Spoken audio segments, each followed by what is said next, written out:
Good morning and welcome to the Chamber's Business Beat Speaker Series. I'm Kyle Beasley, Chair of the Chamber this year and Senior Vice President for Bank of Albuquerque. Thank you for joining our virtual event today. This is the third of 4 Business Beat events that we're putting on, allowing for the business community to hear directly from high-level experts and decision makers on timely and relevant topics. Today is beat number 3. We're talking federal policymaking.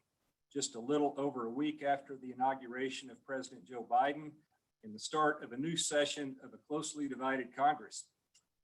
And joining us today, we have New Mexico's senior U.S. Senator and a seasoned player on Capitol Hill himself to discuss what these changes could mean for New Mexico, and he will share some of his policy priorities. Before we get to today's presentation, however, I'd like to recognize some really great companies and organizations who are sponsoring this speaker series.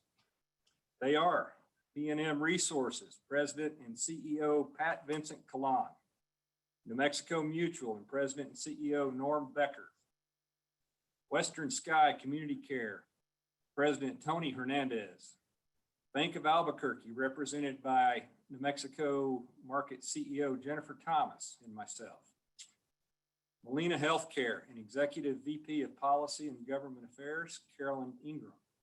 University of New Mexico, President Garnet Stokes, including UNM Health Sciences Center, UNM Health, UNM Comprehensive Cancer Center, and UNM Athletics. Central New Mexico Community College, President Tracy Hartzler. UNIRAC, CEO Peter Lawrence. Blue Cross Blue Shield of New Mexico, President Kurt Shipley. Pattern Energy, CEO Michael Garland. Excellent Schools New Mexico, Executive Director Scott Hindman. Sunny 505, CEO Joni Griffin. Esparza, CEO Del Esparza. Sandia Laboratory Federal Credit Union, CEO Robert Chavez. Hartman and Majewski Design Group, CEO Doug Majewski. Loveless Biomedical, CEO Dr. Robert Rubin. KOB TV4, General Manager Michelle Donaldson. Comcast, Vice President Chris Duncanson. U.S. Eagle Federal Credit Union, President and CEO Marcia Majors. General Mills, Albuquerque Plant Manager Isabel Capones. True Health New Mexico, President and CEO Mark Epstein. Fidelity Investments and Vice President of Public Affairs, Lee Ann Kravitz. KPMG Managing Partner, Fred Winter. Bohannon Houston, CEO Bruce Stidworthy. U.S. Bank Regional President Paul DePaula. Decker Parrish Sabatini, Founding Principal and Architect Dale Decker. And New Mexico Gas Company, represented by its President Ryan Shell. Again, thank you all for being great sponsors and for your engagement and generosity. We appreciate each and every one of you. Okay, to introduce our speaker today, we have Pat Vincent-Collawn with us. Good morning, Pat. Morning, Kyle. Pat is the Chairman, President, and CEO of P&M Resources, the parent company for utilities P&M in New Mexico and TNMP in Texas. She joined P&M Resources in 2007 as Utilities President. Pat was named President and Chief Operating Officer in 2008, and in March 2010 became President and CEO of P&M Resources. And then the board elected her Chairman in January 2012. As a concerned New Mexican and in her role at P&M Resources, Pat is committed to supporting economic growth and vitality across the state. She is the chair of the New Mexico Partnership, past chair of United Way of Central New Mexico, and the Kirtland Partnership Committee. Pat knows a good thing when she sees it. She has chaired our board here at the Greater Albuquerque Chamber of Commerce twice. Pat is active nationally as a key influencer and advocate for the energy industry. She serves on the executive committee and the board of directors for Edison Electric Institute and the Electric Power Research Institute. And she also serves on the boards of the Nuclear Electric Insurance Limited, CTS Corp, and Equitrans Midstream Corporation. and she is also a former member of the Economic Advisory Council for the Federal Reserve Bank of Kansas City. She holds a bachelor's degree in journalism from Drake University and an MBA from Harvard Business School. So Pat, please take it away. Thank you, Kyle, and thank you very much for that kind introduction. I would also like to add my thanks to all of our wonderful sponsors who have stepped up in these trying times for business to make sure that the Chamber has its voice for advocacy. And I am so pleased that Senator Heinrich is joining us this morning. As Kyle said, a lot has changed in Washington, D.C., and it's going to continue to change. Senator Heinrich will talk with us about what that means for us here in the land of enchantment and about his policy priorities. After the senator presents, we'll have some time for questions, both from myself and from you all. At any point during the presentation, please just type your presentation into the Q&A box on your screen, and we'll get to as many of those as we can when the senator is done speaking. So Martin Heinrich, it is my pleasure to introduce you, Senator. He was elected to the Senate in 2012 after serving 2 terms in the U.S. House and 4 years as a city councilor in Albuquerque. In 2006, he was appointed by Governor Bill Richardson to be the state's Natural Resources Trustee. The senator's mother, Shirley, was a seamstress, and his father, Pete, was a utility company lineman, which he knows is near and dear to my heart.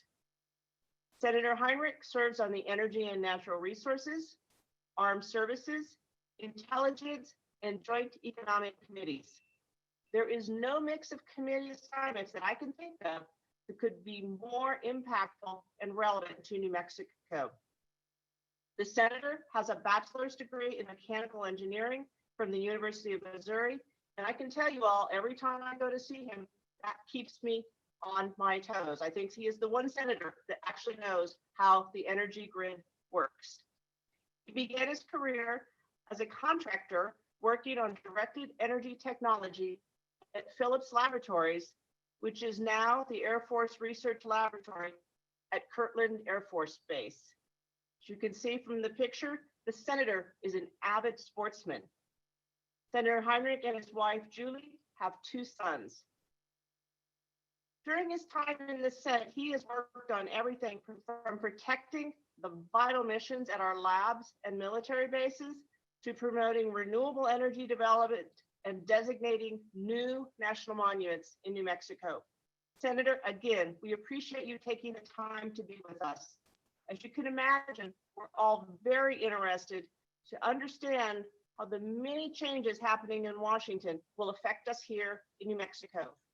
We look forward to hearing your thoughts and your plans. The floor is yours, Senator.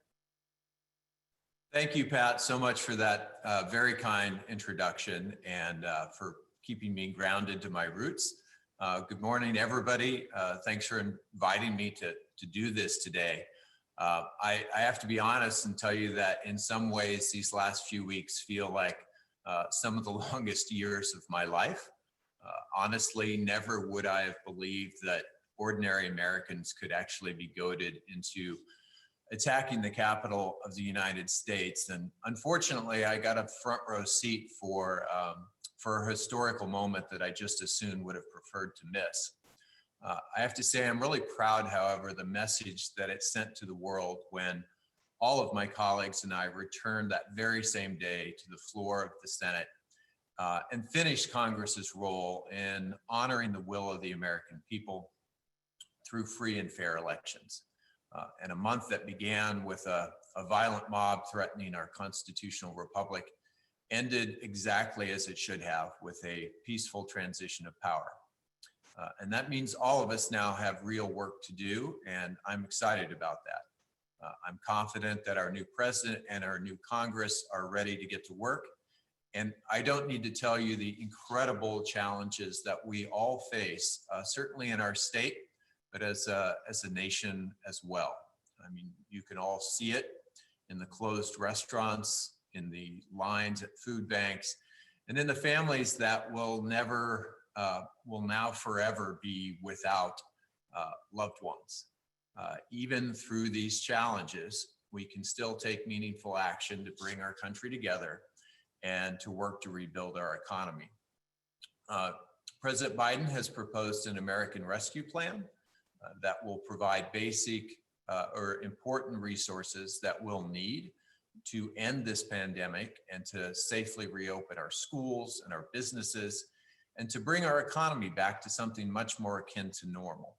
The president's plan can help us roll out more testing and mount a coordinated national vaccine distribution plan to ensure that doses are delivered efficiently, effectively, and to every single one of our communities. It will provide many of the resources that our schools and our educators need to safely bring our kids back to their classrooms. I have to say that I'm looking forward to my sons returning to in-person instruction, even if the timeline seems a bit short. However, I have to be clear that my Labrador Retriever does not support the governor's decision, as she will no longer be with her favorite teenagers all day, every day during the week.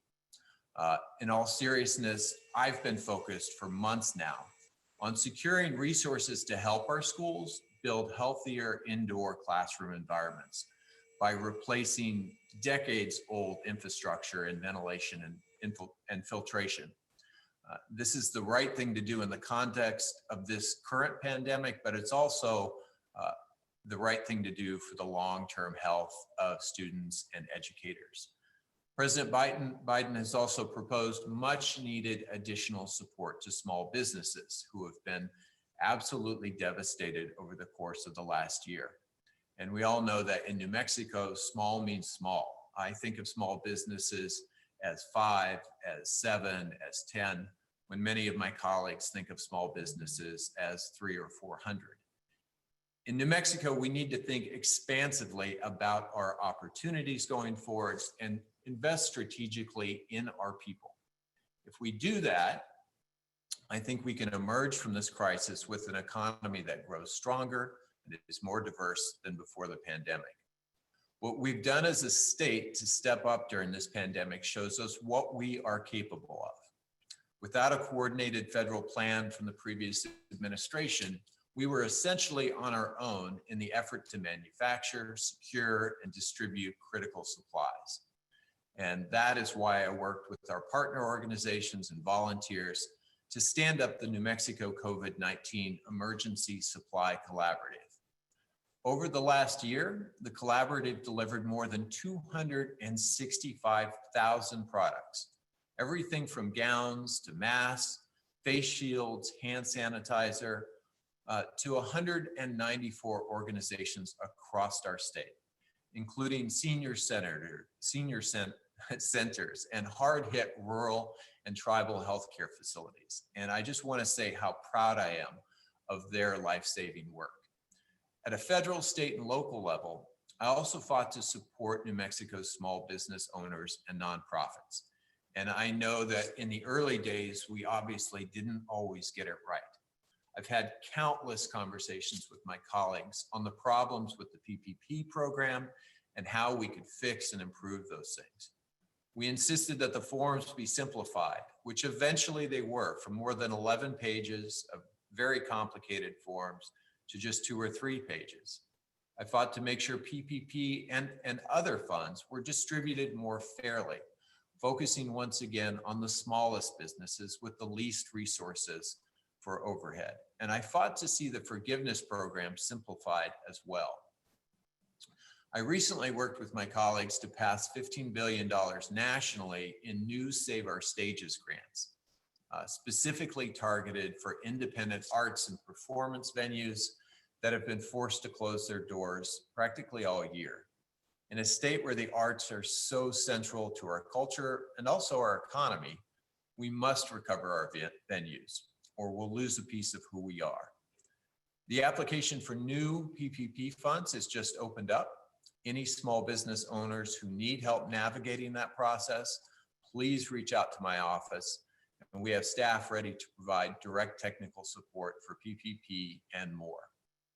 I'm actually now the only US Senator with an entire economic development team practically 10% of my staff, or maybe a little more now, is part of an economic development team that works on a whole host of issues and individual projects. So it's an offer we can actually back up with real on-the-ground assistance. And they have been absolutely critical in helping people through each of these processes over the course of the last year. I want to say how much I share the frustrations that many small business owners have had with seeing big box stores open while your doors remain closed. And frankly, I understand your frustrations with some of the broader pandemic-related restrictions.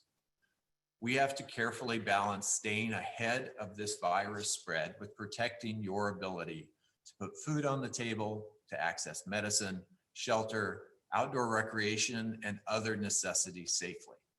And in my view, the answer is in measures that are driven by medical data, that are fair, that are transparent, and are constantly improved as we learn more about what is working here and in other places. But after 11 months of treading water through this pandemic and its economic impacts, we also have to focus on what's ahead this year and well beyond it. We need to think big about how we can set New Mexico on the best possible path for long-term sustainable success. What has this pandemic taught us? That far too many New Mexican communities lack basic infrastructure, from access to broadband, which we know is critical, which is the foundation of business and education and medicine in a big rural state, that we're not investing what we ought to in early childhood education, and that a state budget that is dependent on volatile commodities like oil and gas is neither predictable nor sustainable. The good news is that we have the ability to make consequential and courageous decisions in these next months at both the state and federal levels to address these pressing issues to our state. That, in my view, should start with finally passing the constitutional amendment to commit a sustainable portion of the $20 billion land grant permanent fund to early childhood education. I know I've been saying this for years, but I'm going to say it again. This is the single greatest investment that we can collectively make in the future of our state's economic health, and one that will pay off for generations to come. Our children are just as capable, they're just as talented as children anywhere else. But they need for us to commit the resources they deserve to ensure their success. You know, the Yazzie Martinez ruling reminded all of us, both of our constitutional, but also of our moral responsibility to provide all kids with the educational opportunities that they deserve. We use the word freedom sometimes all too flippantly, but a lot in this country. Even in this great nation, you can't be truly free unless you have the kind of education that allows you the freedom to chart your own course in life. And that begins in early childhood and K through 12 schools, all the way through higher education and critically important apprenticeships. There's no doubt that earning a college degree is still one of the surest ways to gain skills needed to build a successful career. All New Mexicans deserve a fair shot at affording a college education or a career technical education without being crushed by debt. And that's why I fought to make college more affordable, including major reforms that we passed last year to substantially expand the eligibility for federal Pell Grants. We must also build back better, from universal and affordable broadband to clean water to electricity. Universal broadband deployment will reorient and reimagine our economic landscape to help New Mexico fully step into the industries that are driving the 21st century. Ensuring that every New Mexican has clean water and electricity has to happen and should have happened a long time ago.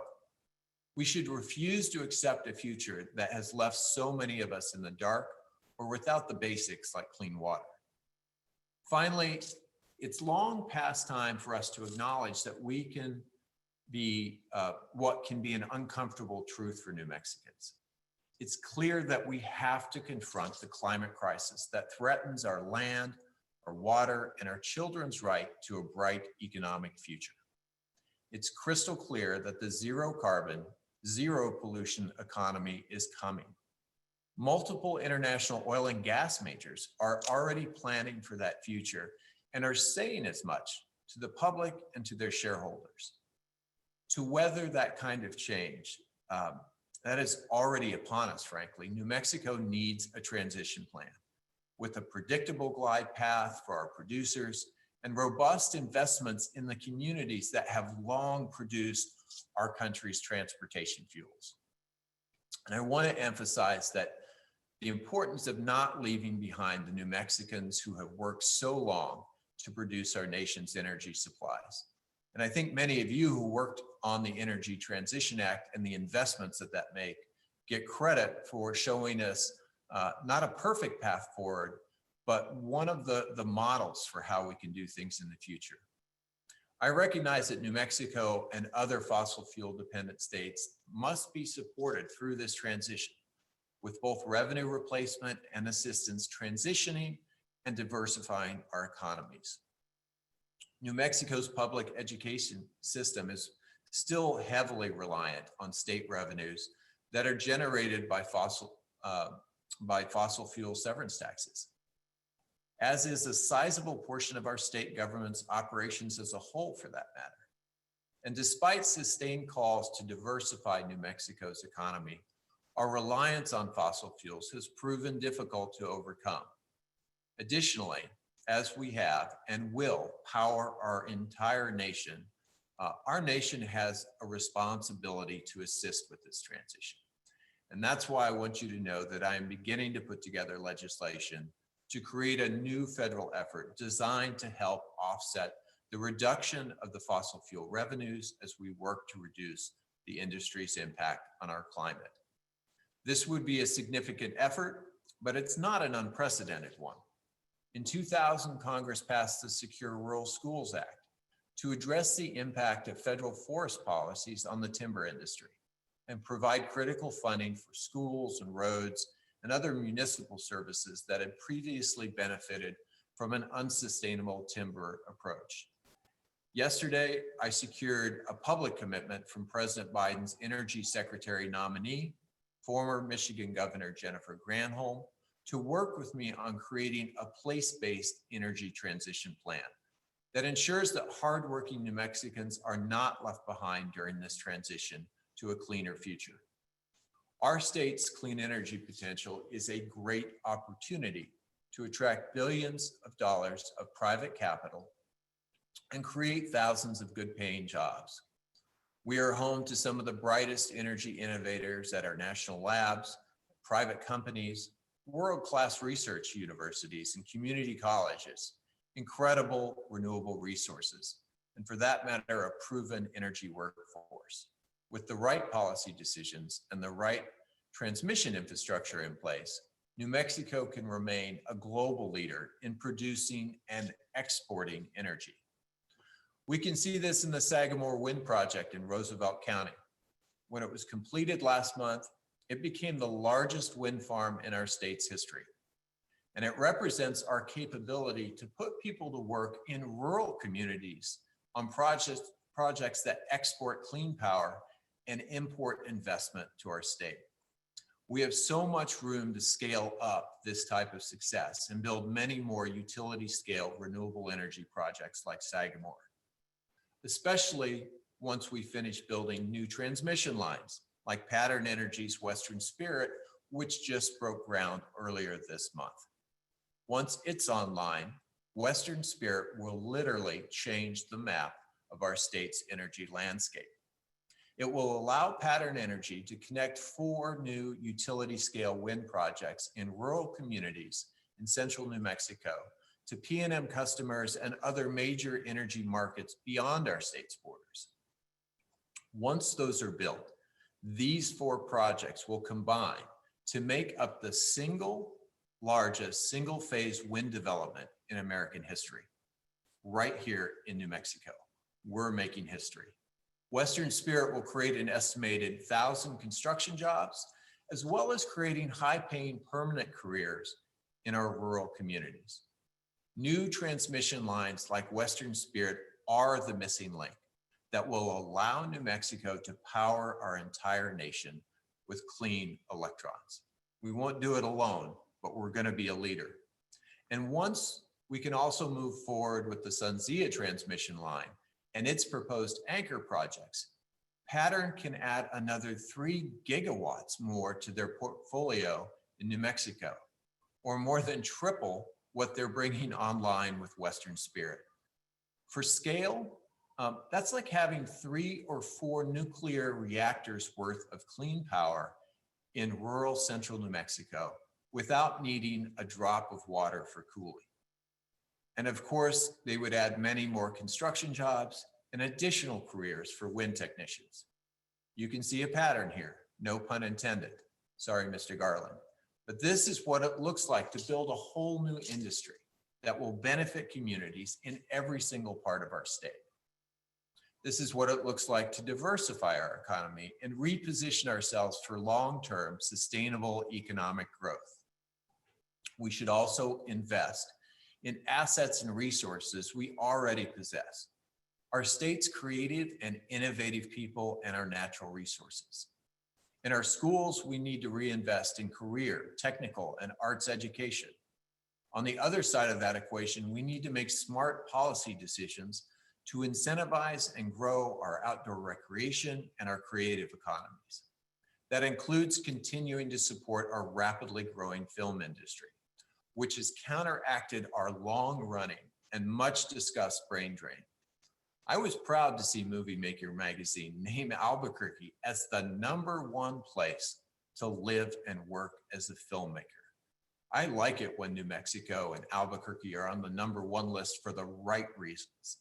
In partnership with our higher education institutions, the film industry offers thousands of our young people the opportunity to get educated here and to stay here with the promise of a good paying job afterwards. With world-class natural landscapes, our state's outdoor recreation economy already produces nearly $10 billion in economic activity every year and over $2 billion in wages. But really, it's just getting started. Imagine how much we could grow that economic activity if we actually make a concerted investment in our state's outdoor recreation infrastructure, corresponding job training, and in the state's new division of outdoor recreation.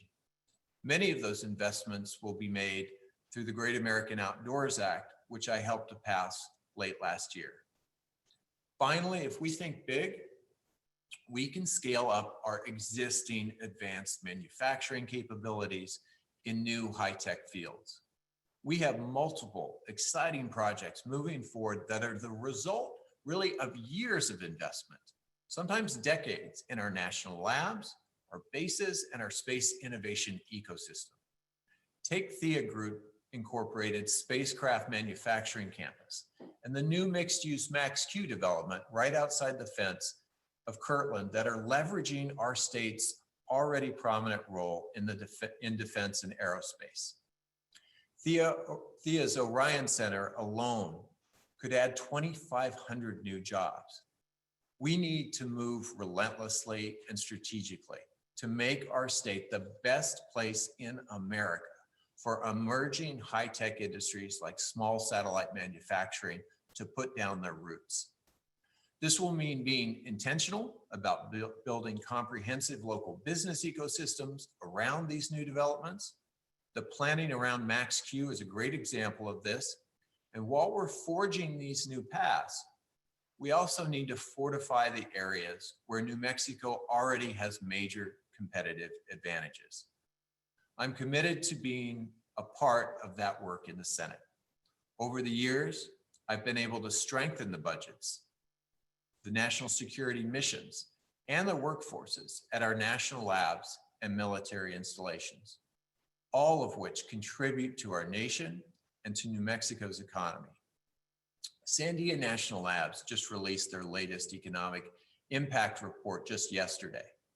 Sandia's subcontract payments to local New Mexico businesses totaled more than $470 million. The lab also grew to over 12,600 permanent employees in New Mexico last year. To put that in perspective, just over 8,000 people were employed at Sandia in the year before Senator Domenici retired from the U.S. Senate. With funding and resources for our bases and labs, we can keep our nation safe, stay on the cutting edge of research and development, and grow our local economy. When we make smart investments in the long-term success of New Mexico's diverse, creative, and resilient communities, and the assets that make our state so unique, there's no limit to what New Mexicans can accomplish. Thank you, and I look forward to joining you for your questions today. Senator, thank you so much for that very inspiring and motivating talk. I think all of us are looking forward to 2020 and helping make New Mexico thrive. So I have a bunch of questions for the senator, as you can imagine, and please go ahead and type your questions in, and I will ask the senator those also. And if you don't ask enough questions online, the senator's going to start asking me questions, and I'll be embarrassed because he knows a lot. So pivoting back to DC for a minute, Senator, it's a 50-50 Senate, but the Democrats are in the majority with Vice President Harris. So, that could either be a recipe for gridlock or compromise. So what's your prediction on what's going to happen? And talk a little bit about how your role changes now that you are in the majority. Well, I think it will be a recipe for both, frankly. And there will be, sometimes everyone likes to describe the Senate as divided along partisan lines, but it's also divided along pragmatic lines. There are senators who build their careers on making sure that things don't happen. And then there are people who work very hard to come together and make big things happen. I've been really lucky because of the committee assignments I've had to be on the Energy and Natural Resources Committee, to be on the Armed Services Committee. I've had the opportunity to really work a great deal with other Republican senators and get fairly substantial things passed. Energy and Natural Resources in a Republican-controlled Senate really passed the first major energy legislation since 2007 at the end of last year. And it's worth talking about that, as well as two other major infrastructure and public lands packages. So, a Senate that is this closely divided, the reality is much of the progress is going to require bipartisanship. And I don't shy away from that. That is how we get things done. There will also be opportunities within the confines of budget reconciliation that only requires 51 votes to make really smart investments in things like infrastructure and the response to the pandemic. So I think there's a lot on our plate moving forward. And it's a matter of finding those places where we can make a real difference for people in the coming year and leaning in and being willing to do that hard work. Thank you for that. You talked about broadband, and I think we've all known about the fact that broadband is an issue here in New Mexico. I think a lot of people are still also surprised to realize there are some people that do not have running water and electricity in New Mexico. How specifically will the federal government be able to help? I know that there's some money in the state capital outlay and budget for broadband, but how can we make the federal government work with the state budget to ensure that everyone has access to clean water, electricity, and broadband? Well, as an example, obviously some of the most heartbreaking stories that we saw come out of our own state in the midst of the pandemic were as a result of tribal communities in our state that did not have adequate basic infrastructure. You take a community like Alamo Navajo, and that infrastructure could make an enormous difference, both in terms of access to education and economic development, but also just in the ability to fight off the pandemic, or what comes next. So one of the places we were able to really have an impact was at the end of last year in the end of year funding package was a large, relatively large appropriation to get some of these tribal communities connected in a way that's not so straitjacketed that at the end of the day, they're just not able to do it, because the on the ground realities of a Pueblo versus Alamo Navajo versus tribes or Native Alaskan villages. I do a lot of work with Lisa Murkowski, and it's oftentimes very hard to fit the kind of straitjacketed requirements that we build into much legislation in those communities. And we work hard to make this latest infrastructure investment in broadband more flexible so that we could get out to some of the most rural and isolated communities and get those investments on the ground.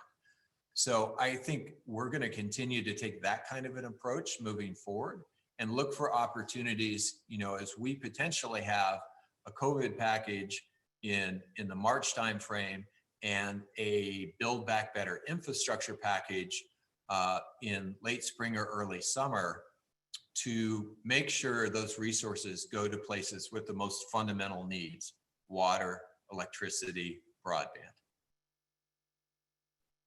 Thank you. I've got a question that I'm going to intersperse from our listeners right now. This is a combined question from Sherman McCorkle, who we all know well, and Ray Smith of Clear Construction. And first, they both want to thank you for all of the work that you've done over the years supporting our military bases here, and particularly the space related units. So given the selection process of the Space Command, is that likely to be revisited? I expect it will be revisited. And in fact, in the nomination hearing process for former General Austin, who's the new Secretary of Defense, he committed to looking at that process and to making sure it met the standards that the Air Force historically has applied to all basing decisions. And I don't want to go into a whole lot of details, but there's a lot of chatter on Capitol Hill about just how far that deviated from those decisions. Now, we are up against some really impressive other communities that have made similar investments to the ones that we have made. But I think many of us and many of my colleagues were shocked at where that process landed, frankly, given the equities that were not in the community that was chosen. So I have spoken directly to the Chief of Staff, to the President about this issue. We are working directly with the White House, and we will work directly with General Austin to make sure that that we have a process that's transparent and where we can see how the choices match up to the metrics. Thank you. The energy transition is obviously something on everyone's mind here. And you mentioned the fact how dependent New Mexico is on oil and gas revenue. We saw President Biden's moratorium on federal lands. And you talked about the need to offset fossil fuel revenues in state governments and a place-based approach that you talked with Secretary-designate Granholm about. Can you elaborate a little bit more on how that would help New Mexico and how that works with New Mexico's ongoing legislation? Well, I think there are two ways to manage a transition. One is to just fight it outright. And that's kind of the approach that I watched play out from 2008 when I was first elected to the Congress to now within coal country. And, I have a lot of friends from Appalachian states. We used to have a strong coal presence in New Mexico. And I just saw how that doesn't serve those workers well to only fight the future. And then over time, you get into a situation like we are today, where so many sources of electricity are dramatically cheaper. And that industry has been in precipitous decline. And so I think now is the time to start thinking about what is the role of the incredible talent that exists within the oil and gas sector, particularly upstream, and how will that be applied, or how can it be applied to the decarbonizing transition of our economy.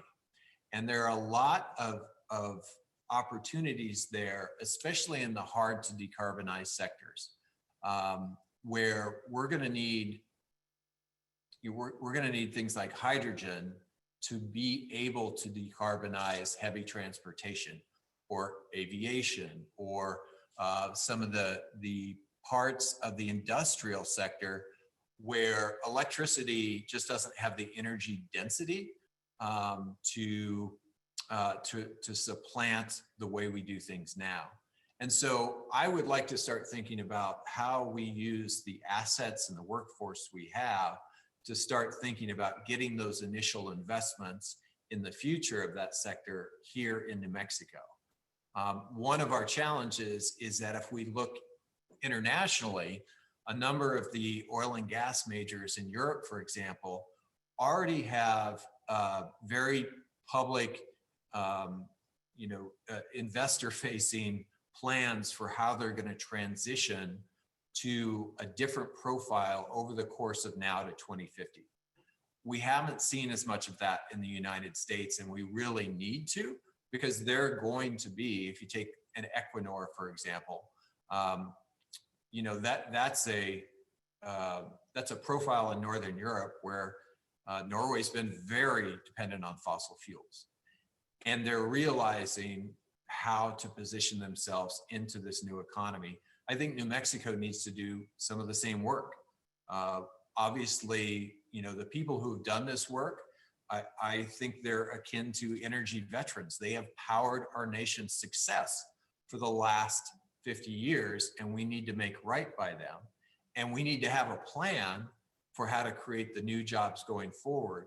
And I really do think things like green and blue hydrogen, advanced geothermal, these are the places where the existing talents and engineering capabilities of upstream oil and gas really apply to the carbon constrained or even the carbon free future. And if we don't make thoughtful investments about how we attract some of that work to New Mexico now, it's going to go to other basins.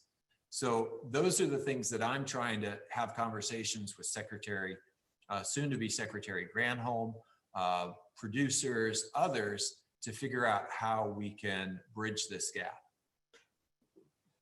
I think, Senator, one of the concerns is that the jobs in the oil field now are pretty high-paying jobs, and as you know, ours are high-paying.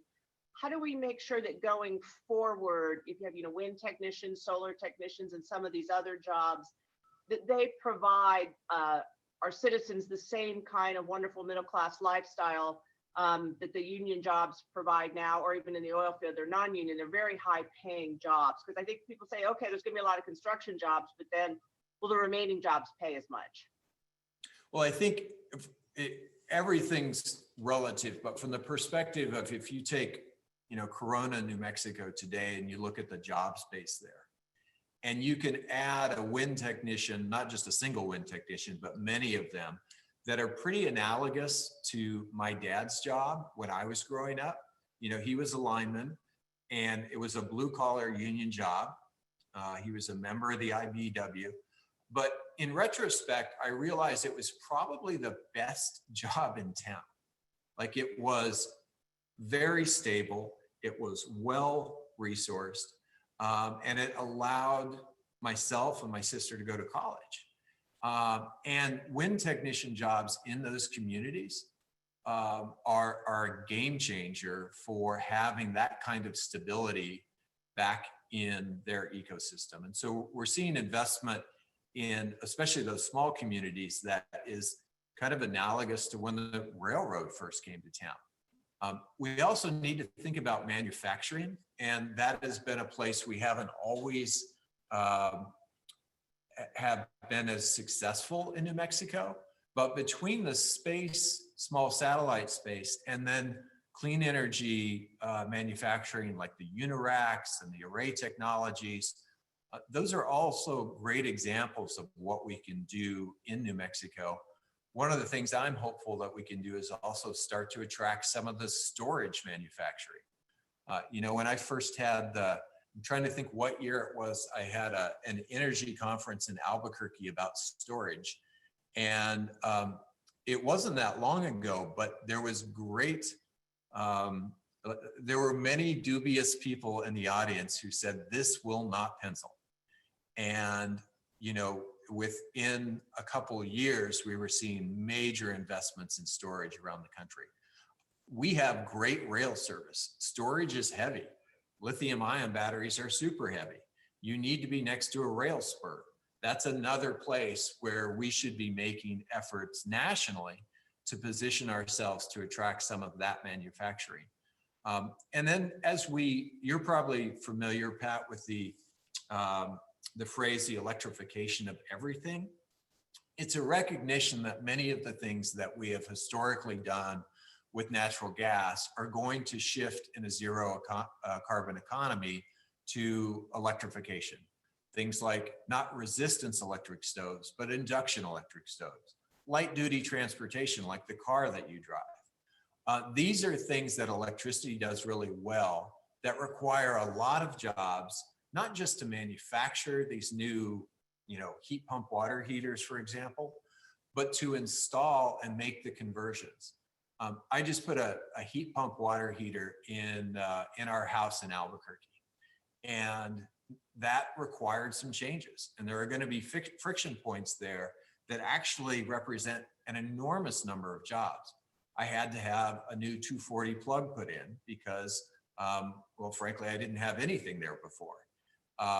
So, you know, those are jobs that are high quality jobs. The installation of those plumbers. We don't always think enough of the trades jobs that, you know, will be necessary for this transition that will look a lot like, you know, my dad's job. It's somebody driving around Albuquerque in a white truck with a bunch of, you know, tools and other things in the back that are going to be making this transition happen. And we need to think through all those different pieces and invest in them, invest in the workforce, make sure we're doing the job training.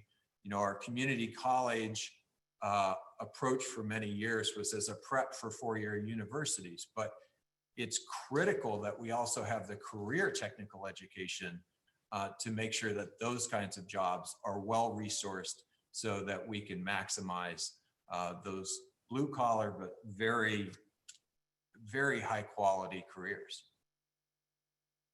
Now, you know, you and I could talk all day about energy, but I'm going to switch to national security for a minute. You're on the Intelligence Committee, and actually one of my fellow colleagues here at PNM, Spencer Wilcox, who is our security director, says, given the ongoing civil unrest in the United States, what can we do in New Mexico to help minimize the impact of state-sponsored influence operations on the radicalization of our citizenry?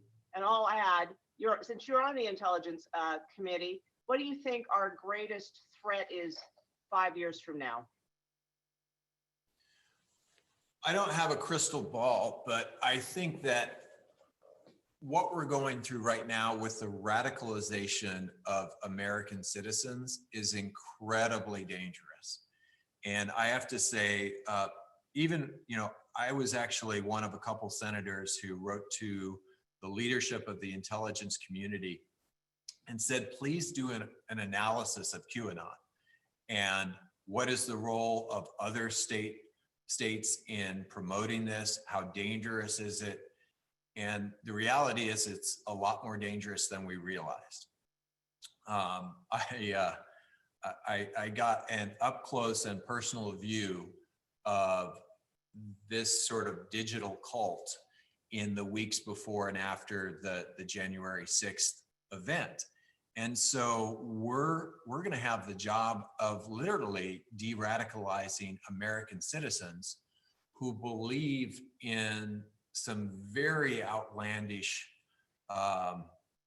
conspiracy theories And I think the most important thing we need to realize is there has been a sense that that this is just a free speech issue. Just like you can't yell fire in a crowded theater, there is a responsibility, I believe, in the platforms that are used to spread misinformation, to acknowledge that and to either address it directly with accurate information or take it down if it's violent and dangerous. And because of the way the laws are structured, that is currently not the norm in our country.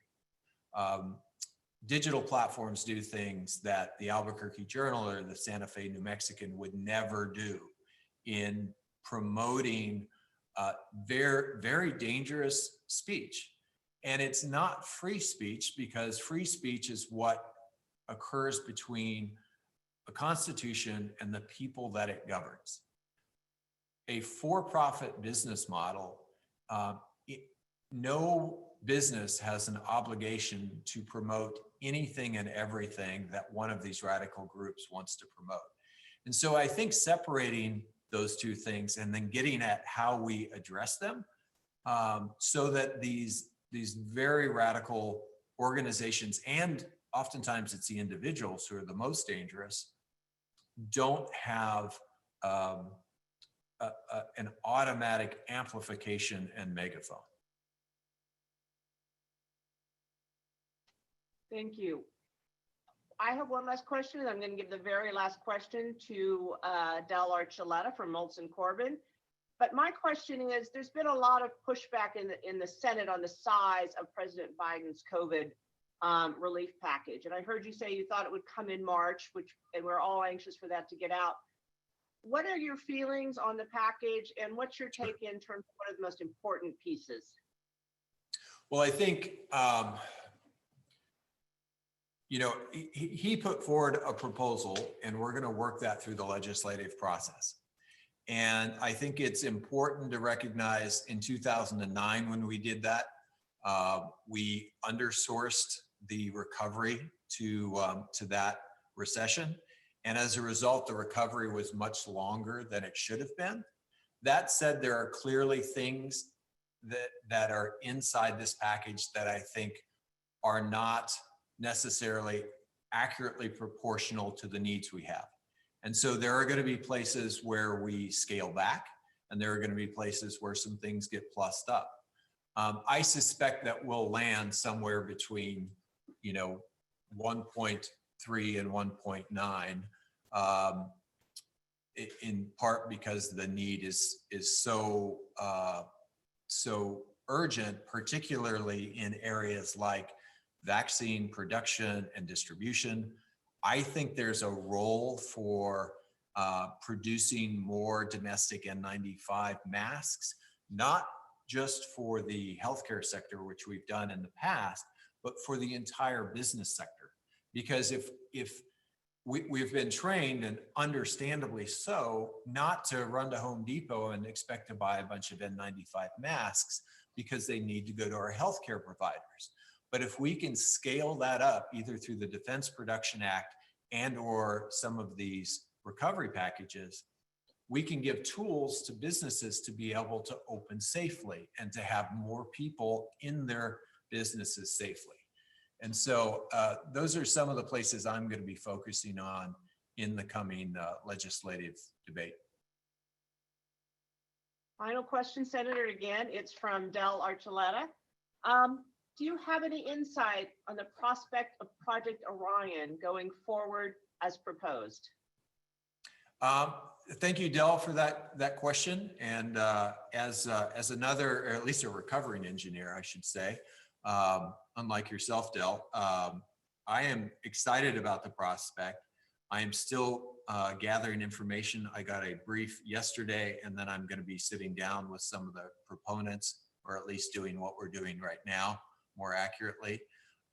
So what I'm learning is pretty exciting, and I'm going to do everything I can to make that promise a reality, because it does seem to represent the kind of natural progression from the incredible space work that we have done at Kirtland for years now in the satellite and small satellite space, things like operationally responsive space,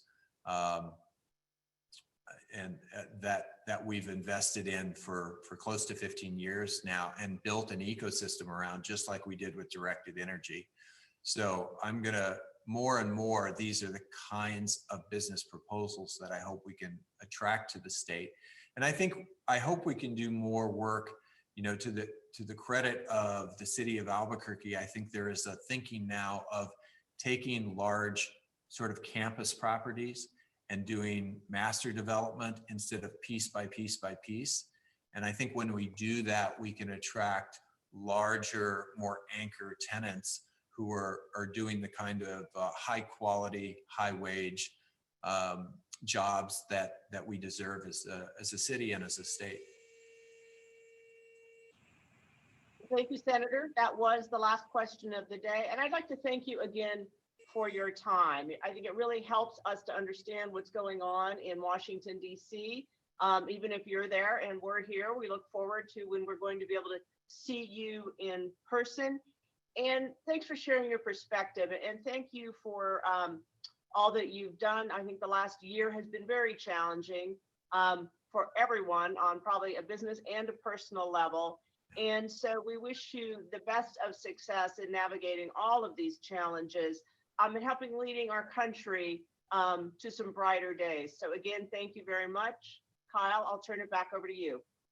Okay, thank you, Pat. Senator Heinrich, on behalf of the Greater Albuquerque Chamber of Commerce, thank you for taking your time to be with us today. Before we sign off, I will thank all of our business leaders, investors, and partners for joining today's event.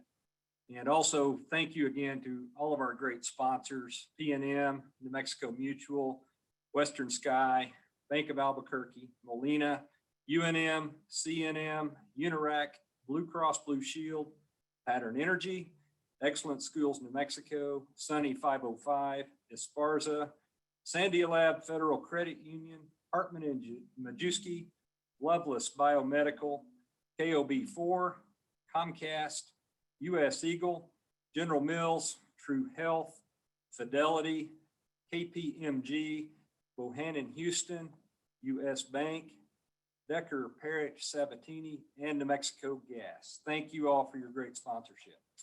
And finally, today's first ever virtual state legislative session is in full swing. As I'm sure you all know, there's dozens of proposed bills that will affect the business community and our state's economic recovery.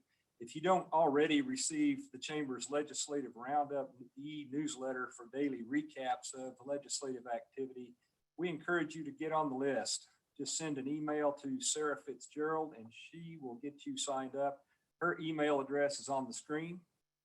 So with that, I wish you all a wonderful day and we will see you next time.